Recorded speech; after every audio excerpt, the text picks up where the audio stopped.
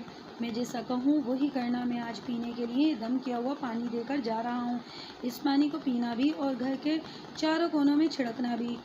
شاہ صاحب نے دم کیا ہوا پانی شمع کو پکڑایا۔ شمع نے بوتل سنبھال کر رکھ لی اور شاہ صاحب کی ہدایت پر مکمل عمل کیا، جس سے اس کی طبیعت میں خاصی بہتری آ گئی تھی۔ ایک ہفتے بعد شاہ صاحب گھر آئے اور پھر چند نقش گھر میں لگانے کے لیے دیے. گھر میں نقش لگانے پر وہ سرکٹا نظر آنا بند ہو گیا اور شمع کی طبیعت اب بہت اچھی ہو گئی تھی. شاہ صاحب کا دم کیا ہوا پانی پابندی سے شمع پی رہی تھی اور گھر میں چھڑک رہی تھی. اس طرح ایک ماہ کے اندر وہ بالکل صحت مند ہو گئی. وہ بالکل بھی نہیں لگتی تھی کہ وہ کہیں سے بیمار تھی. اس کے صحت یاب ہونے پر نذیر بہت خوش تھا. ایک دن وہ اسے سمجھاتے ہوئے بولا, شمع تم فکر نہ کرو, میں دوسری شادی نہیں کروں گا. قسمت میں جب اولاد ہوگی تو ہو جائے گی. ہاں میں بھی تم کو یہی سمجھاتی ہوں, لیکن تم پر دوسری شادی کا دورہ پڑا ہوا ہے. ہاں اب وہ دورہ ختم ہو گیا ہے. تمہیں آئندہ مجھ سے کوئی شکایت نہیں ہوگی. نذیر مسکراتے ہوئے بولا.